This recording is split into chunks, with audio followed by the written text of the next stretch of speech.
वेळा म्हणायचे आहे. नमो तस्स भगवतो अरहतो सम्मा संबुद्धस्स 3 वेळा म्हणा.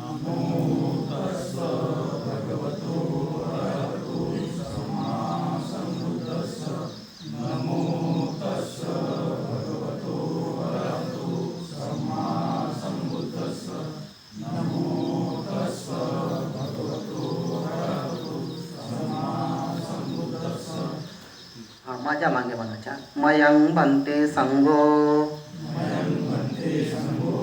इमं चिवरं सपरिखारं दानं भिक्खु संघस्स पुण्यथायं धीमं द्वितीयंपि मयं भन्ते संगो इमं चिवरं वत्तदानं परिखारदानं भिक्खु संघस्स पुण्यथायं धीमं तृतीयंपि मयं भन्ते संगो इमं चिवरं वत्तदानं परिखारदानं भिक्खु संघस्स पुण्यथायं इमं दानं देम इदं न पुय्यं आसवक्खया वहं होन्तु इदं न पुय्यं निप्पानस्स पच्चय होन्तु इदं न पुय्यं ममं ज्ञातिनं सुखिता होन्तु साधु साधु साधु. ठीक आहे. हे विधीनुसार आपण हे दान गाथा म्हणून विद्युत संघाला दिलेलं आहे. हे नंतर तुम्हाला वाटता येईल. हे नंतर एका एका भिक्षूंना देता येईल. तर आता थोडी धम्मदेशना होईल, ते आपल्याला ऐकायची आहे. त्यानंतर मग ते दान सर्व भिक्षूंना एक एक द्यायचे आहे. तर ठीक आहे, आपण बसू शकता मोकळे मोकळे, ज्या ठिकाणी खुर्ची होते त्या ठिकाणी. वंदनीय महाकारुण्य तथागत सम्यक संबुद्धांना माता माझा प्रथम त्रिवार अभिवादन. उपस्थित पूजनीय भिक्षू, मोठ्या भिक्षूंना वंदन, लहान भिक्षूंना मंगल कामना आहे. या ठिकाणी या संघदानामध्ये एकत्र आलेले सर्व श्रद्धावान साधक साधिका यांच्या प्रती मंगल कामना आहे. आज आपण या ठिकाणी भिक्षू संघाला दान देण्याकरता, पुण्य अर्जित करण्याकरता आलेले आहात. या ठिकाणी या धम्म अनुकूल विपश्यना केंद्रावरती 10 दिवस 29 जूनपासून तर 10 जुलैपर्यंत 10 दिवस 32 भिक्षू आणि 17 सामने म्हणजे 49 जीवधारी यांनी या ठिकाणी ध्यान साधना केलेली आहे. त्यापैकी 47 भिक्षूंनी निरंतर ध्यान साधना केली, तप केलेला आहे. अशा सर्व तपणाऱ्या भिक्षूंना आपण या ठिकाणी दान देत आहात. भगवान बुद्धांनी म्हटलेलं आहे की जो साधक अशा प्रकारे शिलावर प्रतिष्ठित होऊन निरंतर ध्यान साधना करणाऱ्या भिक्षू संघाला दान देतो, त्याचं दान महान फलदायक असते, महान पुण्याचा संचयन करणारं असते. भगवान बुद्ध दानाची महिमा सांगत असताना एका गाथेमध्ये म्हणतात, बुद्ध म्हणतात, दानं अलंकारं लोके दानं दुर्गती निवारणं दानं सग्गस सोपानं दानं शुभकरं भवं. पाली भाषा आहे बुद्धाच्या काळातील. याचा अर्थ असा होतो, दानं अलंकारं लोके, या विश्वामध्ये दान हे अलंकाराप्रमाणे सुशोभित होणार असते, चमकणार असते आणि मौल्यवान असते. पण केव्हा असते? जेव्हा जो साधक, जी साधिका बुद्ध धम्म संघाच्या प्रती श्रद्धा ठेवून प्रसन्न मनाने मोदित मनाने जी काही दान कर्म करते, भोजनाचं दान, इतर वस्तूचं दान, ते दान आमचं शोभन चित्त उत्पन्न करणार असते, पुनीत संस्काराला वृद्धी देणार असते. म्हणून बुद्ध म्हणतात की हे जे दान आहे हे दान अलंकाराप्रमाणे सुशोभित होणार असते. ज्याप्रमाणे एखादा राजा आपल्या अंगावरती दागिने टाकतो, सोन्याचा मुकुट धारण करतो, त्यावेळेस तो खूप शोभामान दिसतो. त्याचप्रमाणे जसे एखादी स्त्री सोन्याचा अलंकार टाकते त्यावेळेस ती सुंदर सुशोभित दिसत असते. त्याचप्रमाणे आपण अशा प्रकारे प्रसन्न मनाने श्रद्धायुक्त भावाने जे दान कर्म करतो ते दान कर्म आपलं महान फलदायक असते, पुण्य वाढविणारं असते, आपल्या पुण्याची वृद्धी करणारं असते. दानं अलंकारं लोकी दानं दुर्गती निवारणं. दान दिल्यामुळे आपलं दुर्गतीमध्ये जाण्यापासून निवारण होते, संरक्षण होते. या दुर्गतीच्या 4 योनी आहेत: निरय योनी, प्रेत योनी, तिरछान योनी, असुर योनी. या दुर्गतीच्या योनीमध्ये तो व्यक्ती, दान देणारा व्यक्ती जात नाही, त्याचं संरक्षण होत असते, निवारण होत असते. दानं सग्गस सोपानं. दान सुगती भूमीमध्ये, स्वर्गामध्ये उत्पन्न होण्याचं मार्ग आहे, साधन आहे. दान शुभकरं भवं. दान अशा प्रकारे आमचं हे पुण्य, दानाचं पुण्य अशा प्रकारे असते की ते आम्हाला भवसागर पार करून जाण्यासाठी, दुःख सागर पार करून जाण्यासाठी, नैवानिक अवस्था प्राप्त होण्यासाठी, मार्गचित्ताची फलचित्ताची प्राप्ती होण्यासाठी हे आम्हाला सहाय्यता करीत असते, मदत करीत असते, की ज्यामुळे आम्हाला भविष्यामध्ये मार्गचित्त आणि फलचित्ताच्या साक्षात्कार हो, निर्वाणाचा साक्षात्कार हो, त्यासाठी हे आम्हाला उपयोगी पडत असते. तर बुद्धाच्या काळामध्ये 2500 वर्षापूर्वी, भगवान बुद्धाच्या काळामध्ये सुद्धा अशा प्रकारे अनेक साधक साधिका, उपासक उपासिका बुद्धाला, भिक्षू संघाला दान कर्म करायची. जसा श्रावस्तीचा अनाथ पिंडक हमेशा भिक्षू संघाला दान द्यायचा. 2000, कधी कधी 10,000 भिक्षूंना भोजनाचं दान द्यायचा, परिष्कार दान द्यायचा. राजा प्रसन्नजित आहे, राणी मलिका आहे आणि अनेक श्रेष्ठी, अनेक उपासक बुद्धाच्या काळामध्ये अशा प्रकारे भिक्षू संघाला दान देऊन पुण्य अर्जित करायचे. तर एकदाची गोष्ट आहे, तथागत सम्यक संबुद्ध राजगिरीला राहत होते. राजगिरीला कलंदक निवाप वेळुवन या ठिकाणी राहत वास्तव्याला होते. त्यावेळेस भिक्षू आनंद भगवान बुद्धाकडे येतो आणि काही त्याच्यासोबत भिक्षू संघही असतो.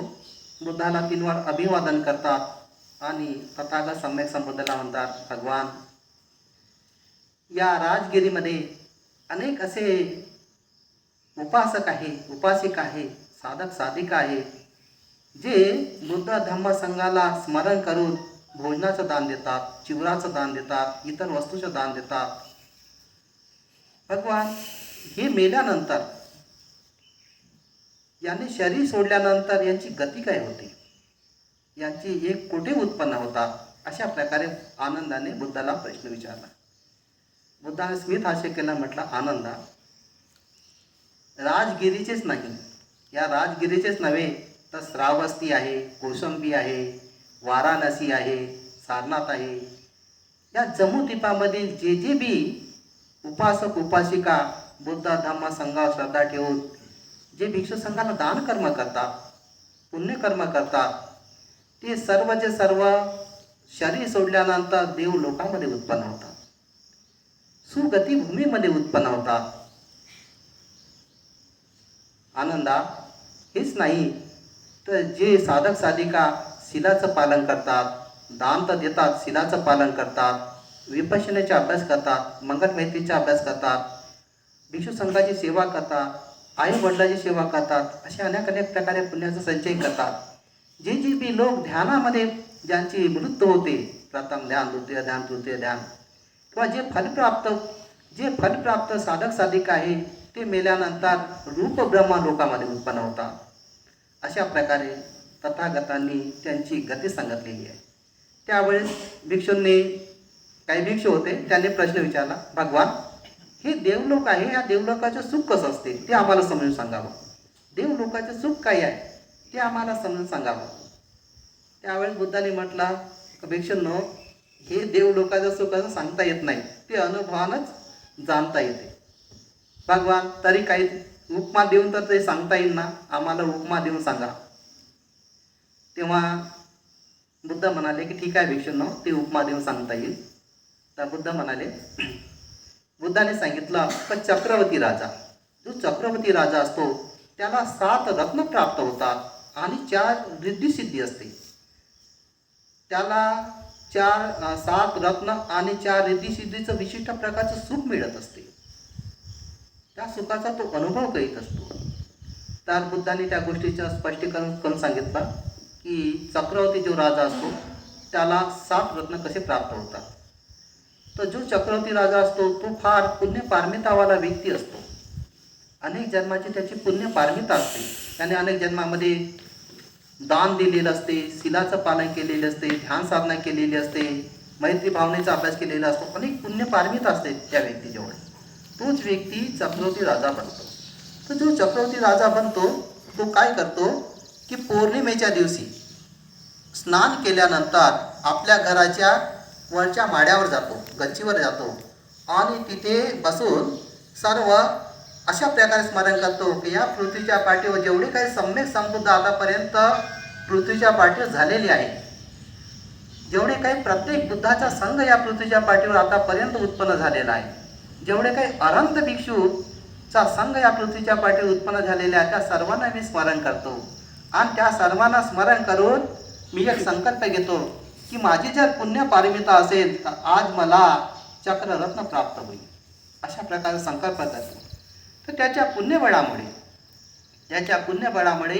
1000 आऱ्याचं चक्र त्याच्या समोर प्रगट होते. 1000 आऱ्याचं असं फिरणारं चक्र, मोठं चक्र, जसं काही बैलगाडीचं चाक असते की नाही, तसं चक्र त्या राजाच्या समोर प्रगट होते, निसर्गामधून प्रगट होते. तेव्हा तो राजा जाणतो की हे चक्ररत्न मला प्राप्त झालेलं आहे. तेव्हा राजा काय करतो, त्या घराच्या गच्चीवरून आपल्या दरबारामध्ये येतो, राज दरबारामध्ये येतो. तेव्हा ते चक्र राजाच्या मागे राज दरबारामध्ये येते. राजा सिंहासनावर बसला असताना राजाच्या समोर एक सोन्याची अशी खुंटी निघते, त्या खुंटीवर ते चक्र फिरायला लागते. तेव्हा राजा आपल्या राज ज्या मंत्री असते त्यांना सांगतो की आज पवित्र दिवस आहे आणि हे चक्ररत्न मला प्राप्त झालेलं आहे. तेव्हा तो चक्ररत्नाला म्हणतो की हे चक्ररत्न धम्मानुसार मला पृथ्वीच्या पाठीवरचं सर्व राज्य मला पाहिजे. पृथ्वीच्या पाठीवरचं जे काही राज्य आहे ते मला राज्य पाहिजे. तेव्हा ते चक्र ज्या ज्या प्रदेशामध्ये फिरते, राजा घोड्या रथावर बसून त्या चक्राच्या मागे जातो, चक्र समोर जाते, राजा रथावर बसून त्या चक्राच्या मागे जातो. काही सैन्य राजाच्या बरोबर येतात.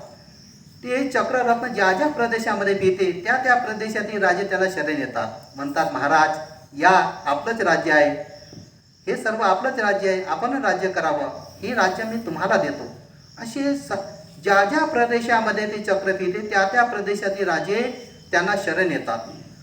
तेव्हा तो राजा म्हणतो, जो चक्रवर्ती राजा असतो तो म्हणतो की बघा, तुमच्या प्रदेशातील लोकांना सांगा की 5 शिलाचं पालन करायचं आणि पौर्णिमा, अमावस्या, अष्टमीच्या दिवशी 8 शिलाचं पालन करायचं. अशा प्रकारे सिलवान बनायचं आहे. त्या त्या प्रदेशातील लोकांना सांगतो, ते स्वीकार करतात. आणि ज्या ज्या प्रदेशामध्ये ते चक्र फिरते त्या त्या प्रदेशातील राजे पुन्हा शरण येतात. असं म्हटलं जाते की चक्रवर्ती राजाचं पूर्ण पृथ्वीवर जोपर्यंत समुद्र असे असतात ने पूर्ण पृथ्वीचं साम्राज्य त्याला मिळत असते.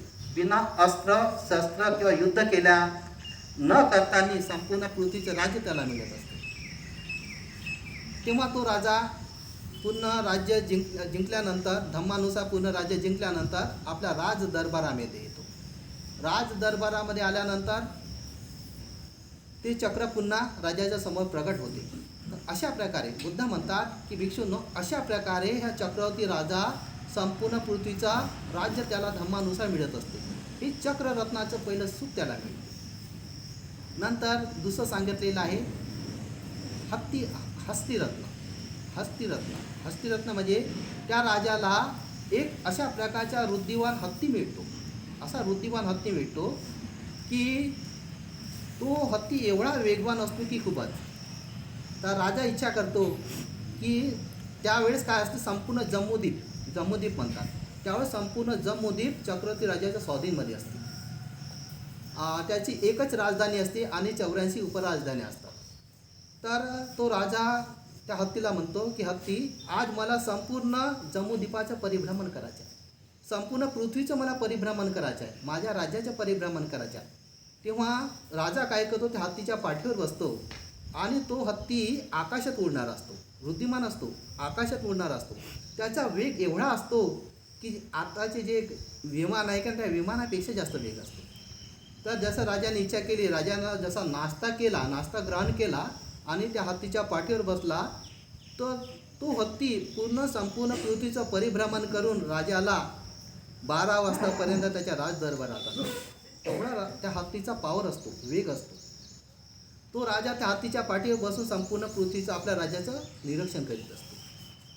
हे हत्तीरत्न त्याला प्राप्त झालेलं असतं. नंतर तिसरं रत्न आहे अश्वरत्न. अश्व म्हणजे घोडा. तर त्या राजाला अशा प्रकारचा एक बुद्धिमान घोडा प्राप्त होतो हत्तीप्रमाणे, की तोही सुद्धा आकाशात उडणार असतो. अजवायन घोडा असं म्हटलं जाते. तर तो आकाशात उडणार असतो. तर जसं आता सांगितल्याप्रमाणे राजाची इच्छा झाली, तर तो म्हणतो की हे अश्व, आता मला संपूर्ण पृथ्वीचं परिभ्रमण करायचे आहे, तर त्याकरता मला मदत कर.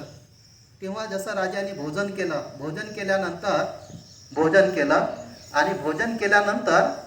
तो त्या घोड्याच्या पाठीवर बसला आणि इच्छा केली की आज दिवसभरात मला संपूर्ण पृथ्वीचं परिभ्रमण करून दे. तो घोडा संपूर्ण पृथ्वीचं परिभ्रमण करतो आणि संध्याकाळ सूर्यास्ताच्या अगोदर राजाला आपल्या राजदरबारात आणतो. अशा प्रकारचा तो घोडा असतो. तर हे अश्वरत्न त्याला प्राप्त होते त्या राजाला. चौथं रत्न आहे मणिरत्न. मणिरत्न म्हणजे अशा प्रकारे त्या चक्रवर्ती राजाला दिव्य रत्न प्राप्त होते. ते दिव्य रत्नाचा प्रकाश अशा प्रकारे असतो की म्हणजे असं भोपळा जेवढा असतो ना, मोठा भोपळा असतो, त्या मोठ्या भोपळ्याच्या आकाराचं मणिरत्न प्राप्त होते.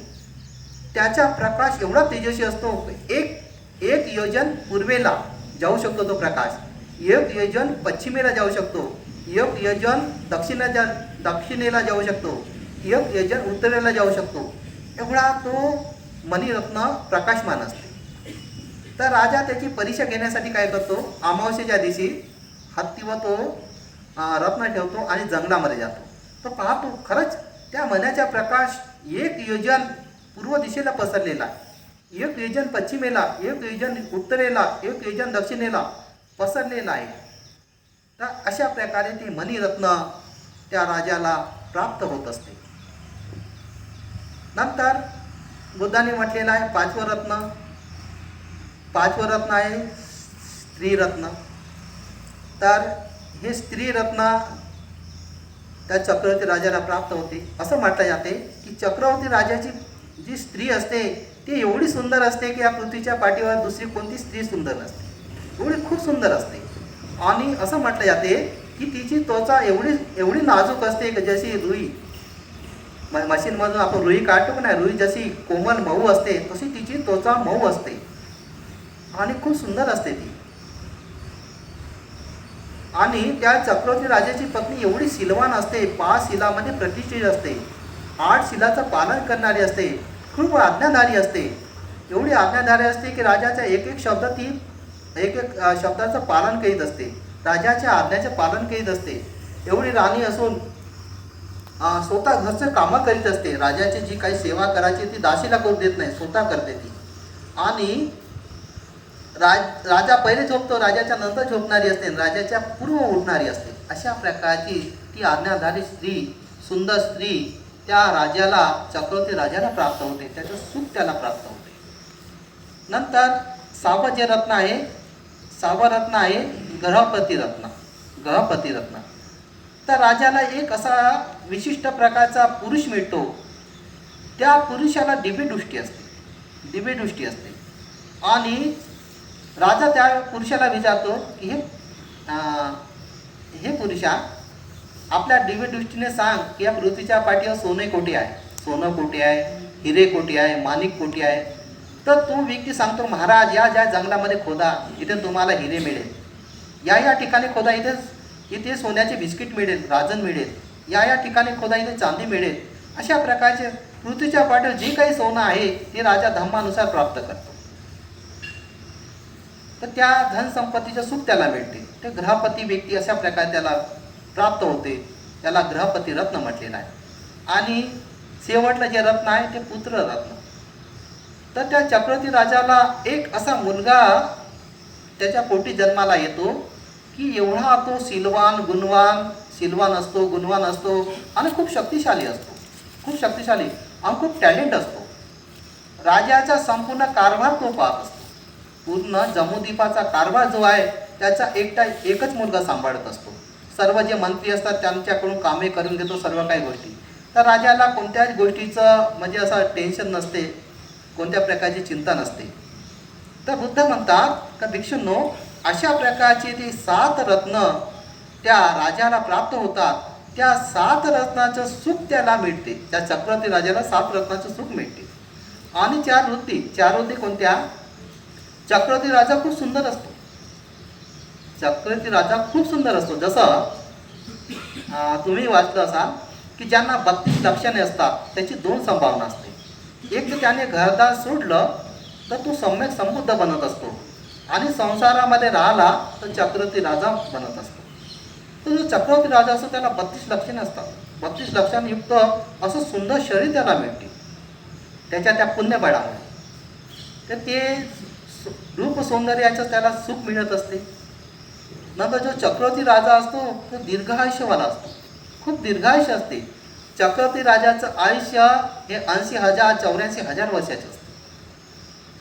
नंतर जो चक्रवर्ती राजा असतो तो कमीत कमी बिमार पडत असतो, आजारी पडत असतो. तो आजारी पडत नसतो, निरोगीच असतो. निरोगी शरीर त्याला मिळते, त्याचं निरोगत्वाचं सुख त्याला मिळते. आणि जो चक्रवर्ती राजा असतो तोच चक्रवर्ती राजा संपूर्ण जनतेला खूप प्रिय असतो. त्याची वाणी एवढी मधुर असते खूपच. चक्रवर्ती राजाचं दर्शन घेण्यासाठी लोक असे एकदम उत्सुक असतात, एकदम उत्साहित असतात. तर त्या राजाचं दर्शन घेण्यासाठी सर्व लोक म्हणजे तो सर्व जनतेचा प्रिय असतो.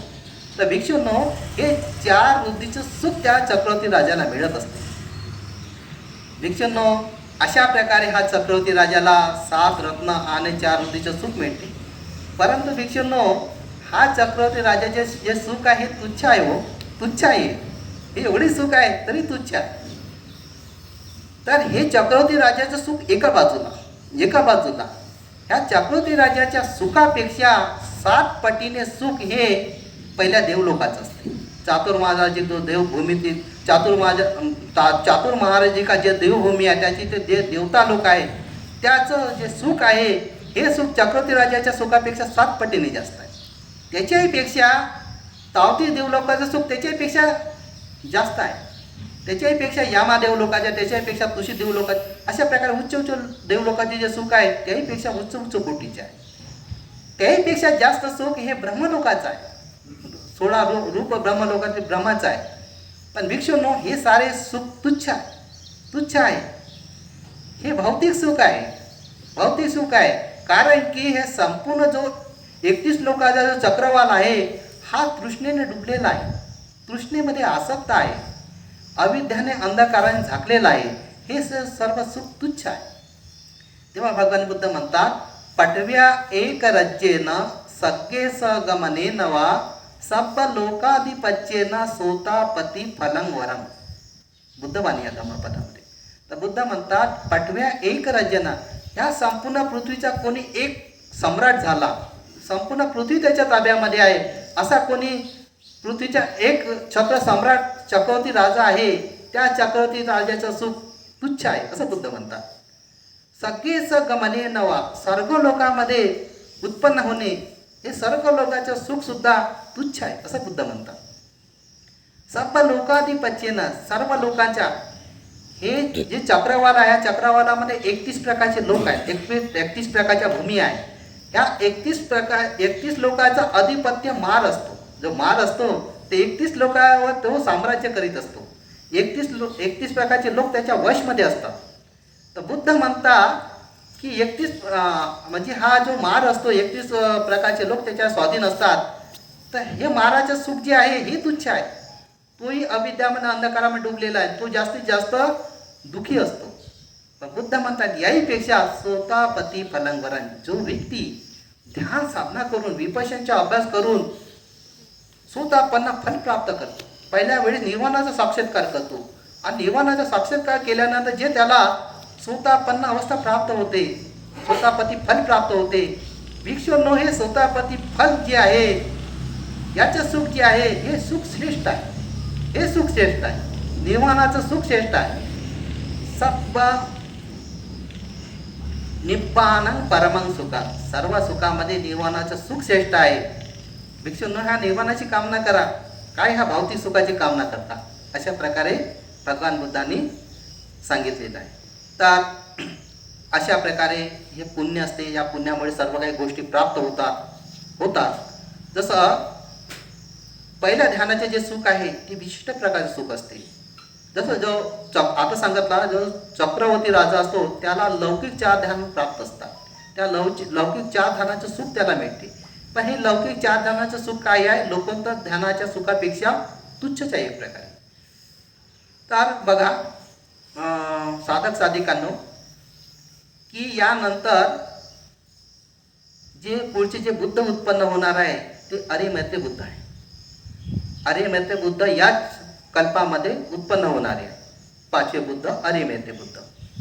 आणि अरिमैत्री बुद्धाचा काळ तोच आहे की ज्या वेळेस माणसाचं आयुकल्प हे 80,000 वर्षाचं राहील, त्यावेळेस ते सम्यक संबुद्ध उत्पन्न होतील.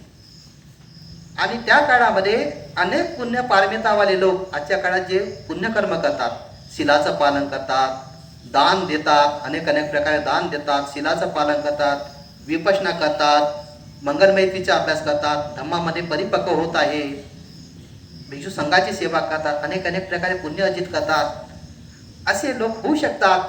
त्या सम्यक संबुद्धाच्या काळामध्ये उत्पन्न होतील.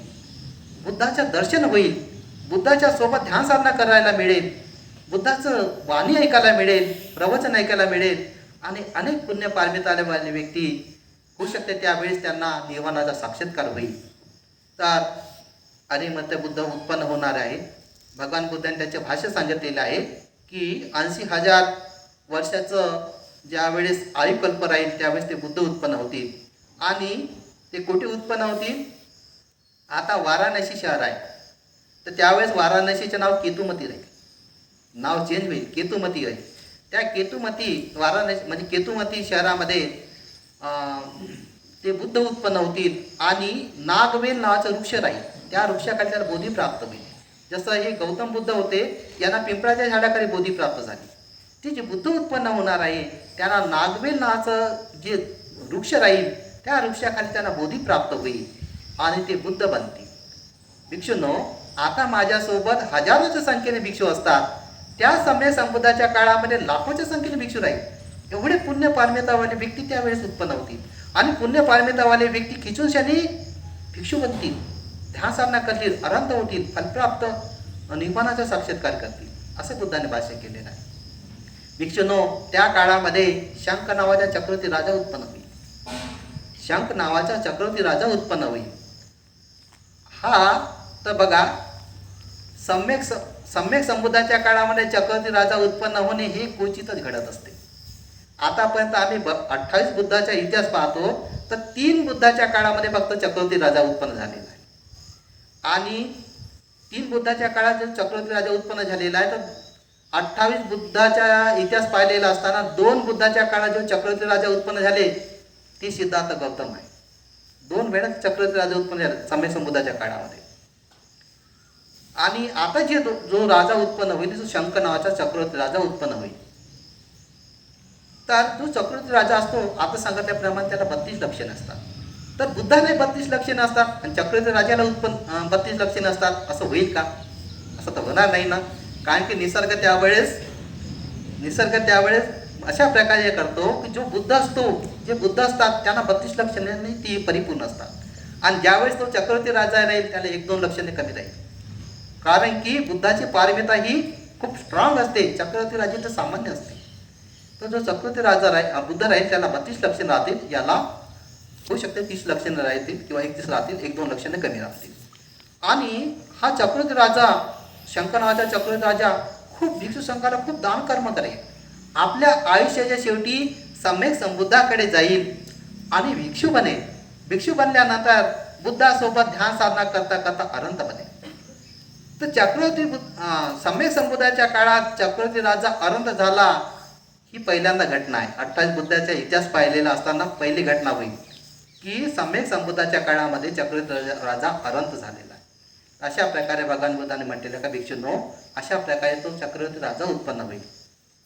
तर अशा प्रकारे असते उपासकांनो. शेवटी फक्त 2-3 मिनिटाचा आहे.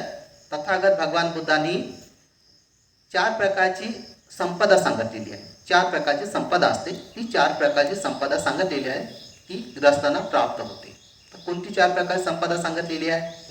पहिली सांगितलेली आहे स्थानवर संपदा, स्थानवर संपदा, स्थानवर धन संपत्ती, स्थानवर संपदा. दुसरी सांगितली आहे जंगम संपदा. तिसरी सांगितलेली आहे ज्ञान संपदा. आणि चौथी सांगितलेली आहे अनुगामी संपदा, अनुगामी संपदा. तर बघा, स्थानवर संपदा कोणती आहे? जसे या विश्वामध्ये आपण पाहतो तर पुष्कळशा लोकांजवळ सोनं असते, चांदी असते, हिरे असतात, मोती असते आणि पैसा असतो, रुपये पैसे असतात. हे जे सोनं आहे, चांदी आहे, हिरे आहे, मोती आहे, पैसा आहे, याला बुद्धांनी काय म्हटलेलं आहे? स्थान संपदा म्हटलेलं आहे. स्थानवर संपदा आहे. जंगम संपदा कोणती आहे? जे आम्हाला प्राप्त झालेले असते. जसं एखाद्या जनाजवळ खूप शेतीवाडी असते, खूप शेती असते किंवा त्याच्या कंपनी असते, एखादी कंपनी काढलेली असते, त्याच्याजवळ सुंदर घर असते, गाडी असते, घोडा असते, पुष्कळशे नातेवाईक असतात आणि अनेक सुखसुविधा जी असते. तर बुद्धांनी याला काय म्हटलं? जंगम संपदा म्हटले. सर्व पुण्याच्या बळावर त्याला हे जंगम संपदा प्राप्त झालेली असते. तिसरी सांगितली आहे ज्ञान संपदा. ज्ञान संपदा कोणती आहे? एखादा व्यक्ती काय करतो, जसं MBBS करतो, MBBSचा कोर्स केल्यानंतर डॉक्टरकीचा कोर्स करतो आणि डॉक्टर झाल्यानंतर जे काही पैसे मिळेल त्या पैशामुळे आपल्या परिवाराचा उदरनिर्वाह चालवितो, आपलं कुटुंब चालवितो, उदरनिर्वाह चालवितो आणि त्या पैशातून काही दान कर्म करतो. जसं कोणी DED होतात, BEd होतात, प्रोफेसर होतात, है ना. हे ज्ञान, हे कौशल्य आहे, ज्ञान कौशल्य आहे. DED होणे, BEd होणे, डिग्री कमावणे, हे ज्ञान कौशल्य आहे. तर हे झाल्यानंतर प्रोफेसर होतो आणि जे काही पगार मिळेल तर त्याच्यामधून आपला परिवार चालवितो, उदरनिर्वाह करतो आणि काही पैशाचं दान कर्म करतो, पुण्यकर्म करतो. त्याचप्रमाणे काही ITI करतात, काही BE करतात, इंजिनियर होतात, कोणी ITIचा कोर्स करतात. अशा प्रकारे छोटे उद्योग करतात किंवा कंपनीमध्ये कामाला लागतात आणि त्यातून जे काही पैसा मिळेल आपला परिवार चालवितात. तर अशा प्रकारचे जे काही कौशल्य आहे, कोणी शेती करतात, पुष्कळशे लोक शेती करण्याचे कौशल्य असते, शेती करतात आणि शेती करून जे काही त्याच्या शेतामध्ये उत्पन्न असते त्याच्यावर आपल्या परिवाराचा उदरनिर्वाह करतात. तर ही ज्ञान संपदा आहे. हे उदरनिर्वाह चालविण्यासाठी, आपल्या कुटुंबाचा उदरनिर्वाह चालण्यासाठी ज्ञान संपदा आहे एक प्रकारची. तर बुद्धाच्या काळामध्ये लोक काय करायचे? काही लोक शिकारीचा धंदा करायचे. शिकार कशी करायची? हरणाला कसं मारायचं, बाणानं हरणाला कसं मारायचं, डुकराला कसं मारायचं, वाघाला कसं मारायचं, असे काही लोक होते. ते शिकारीचा व्यवसाय करायचे, हे कौशल्य शिकायचे आणि त्याच्यामुळे प्राण्याची हत्या करायची आणि त्याच्यावर आपला उदरनिर्वाह चालवायचे. तर ते अकुशल ज्ञान संपदा आहे, पापमय ज्ञान संपदा आहे. त्यामुळे मनुष्य दुर्गतीला जातो. तर बुद्धाने म्हटलं आहे की भिक्षूंनो, अशा प्रकारे अनेक मार्गांनी कौशल्य शिकून, ज्ञान संपादन करून, कौशल्य शिकून व्यक्ती काय करतो? अशा प्रकारे धन कमवितो, आपल्या परिवाराचा उदरनिर्वाह करतो आणि काहीचं दान कर्म करतो. नंतर बुद्धाने सांगितले अनुगामी संपदा. अनुगामी संपदा कोणती? जी आपल्या वर्तमान जीवनात आपल्या सोबत राहत असते आणि मेल्यानंतर आपल्या सोबत येत असते, ती अनुगामी संपदा. अनुगामी संपदा कोणती? जो कोणी व्यक्ती दान कर्म करतो, आपल्या सामर्थ्यानुसार पुण्य करतो, दान कर्म करतो भिक्षुना भोजन देतो, चिवराचं दान देतो किंवा इतर वस्तूचं दान देतो, अशा प्रकारे दान कर्म करतो. दान कर्म करून पुण्य करतो. शिलाचं पालन करून 5 शिलाचं 8 शिलाचं पालन करून पुण्यकर्म करतो. त्याचप्रमाणे ध्यान साधना करतो, विपश्यनाचा अभ्यास करतो, त्याच्यामुळे पुण्य अर्जित करतो. मंगल मैत्री करतो, त्याच्यामुळे पुण्य अर्जित करतो. त्याचप्रमाणे आई वडिलांची सेवा करतो, त्याच्यामुळे पुण्य अर्जित करतो. विष्णू संघाची सेवा करतो, त्यामुळे पुण्य अर्जित करतो. त्याचप्रमाणे आता बुद्धवाणीचं पठण करतो, त्यामुळे पुण्य अर्जित करतो. असे अनेक प्रकारे तो आपल्या जीवनामध्ये पुण्य संपादन करीत असतो. पुण्य कमीत असतो, पुण्याची उपसंपदा वाढवतो. तर हे काय असते, हे जे पुण्य आहे, हे पुण्य बुद्ध म्हणतात की वर्तमान जीवनामध्ये आमच्या सोबत असते. आणि हे जे पुण्याची अनुसंपदा, ही पुण्याची अनुसंपदा अशी आहे की मेल्यानंतर आमच्या सोबत येत असते. मेल्यानंतर हे जे पुण्य आहे, हे पुण्य आमच्या आंतरचित्तामध्ये गोळा असते आणि हे पुण्य मेल्यानंतर आमच्या सोबत येत असते. तर या पुण्यामुळे आमची सुगती होते. या पुण्याच्या बळामुळे आमची सुगती होते, सुगती भूमीमध्ये जन्म होतो. या पुण्याच्या बळामुळे आता सांगितल्याप्रमाणे आम्हाला निवानाचा साक्षात्कार होण्यासाठी पुण्य मदत करते. तर ही अनुगामी संपदा, ही अनुगामी संपदा आमच्या सोबत येत असते. आम्ही केलेलं पुण्य आमच्या सोबत येत असते, तसं आम्ही केलेलं पापही आमच्या सोबत येत असते. पापामुळे दुर्गती होते, पुण्यामुळे सद्गती होते. तर ही अनुसंपदा आहे, अनुगामी संपदा आमच्या सोबत येत असते. तर बुद्ध म्हणतात, भिक्षूंनो, हे जे स्थानवर संपदा आहे, हे तुमच्यासोबत येत नाही, हे तुमच्यासोबत येत नाही. हे जे जंगल संपदा आहे, ही तुमच्यासोबत येत नाही. हे नातेवाईक असतात तुमचे प्रियजन, जास्तीत जास्त मेल्यानंतर मशान घाटापर्यंत येतात, तिथं जाळतात आणि आपल्या घरी जातात. आणि जे काय बंगला आहे, गाडी आहे, घोडा आहे, ते तिच्या इथे सोडावं लागते. आणि जे ज्ञान संपदा आहे, ती तुमच्यासोबत येत नाही. एखादा व्यक्ती या जन्मात डॉक्टर झाला, पुढच्या जन्मात तो डॉक्टर होण्यास कशावरून, है ना? आता प्रोफेसर, पुढच्या जन्मात प्रोफेसर होईल कशावरून? हे ज्या ज्ञान संपदा आहे, ही तुमच्यासोबत येत नाही. परंतु हे जे तुम्ही पुण्य अर्जित केलेलं आहे, अशा प्रकारे कुशल कर्म करून जे पुण्य अर्जित केलेलं आहे, हे अनुगामी संपदा आहे आणि हेच तुमच्यासोबत येत आहे. तर भिक्षूंनो, अशा प्रकारे ह्या 4 संपदा आहे. म्हणून गृहस्थांनो, आपण आपली अनुगामी संपदा वाढविली पाहिजे आणि आपले कुशल कर्म करून सुगती भूमीचा मार्ग आपण तय केला पाहिजे आणि संकल्प केला पाहिजे की या पुण्यबळामुळे माझं आणि माझ्या परिवाराचं मंगल हो, कल्याण हो. तर असं एका गृहस्थाने सम्यक संबुद्धाला प्रश्न विचारला, भगवान, आम्ही जे पुण्यकर्म करतो त्या पुण्यामध्ये दुसऱ्याला सहभागी करतो, जे पुण्यकर्म करतो ना, पुण्याचं आम्ही वाटप करतो, हे पुण्य आम्ही दुसऱ्याला देतो. तर पुण्याचं दुसऱ्याला वाटप केल्यानंतर, पुण्य दुसऱ्याला दिल्यानंतर आमचं पुण्य कमी होते का? अशा प्रकारे सम्यक संबुद्धाला प्रश्न विचारला. तर सम्यक संबुद्धाने म्हटलं की हे उपासक, असं नसते.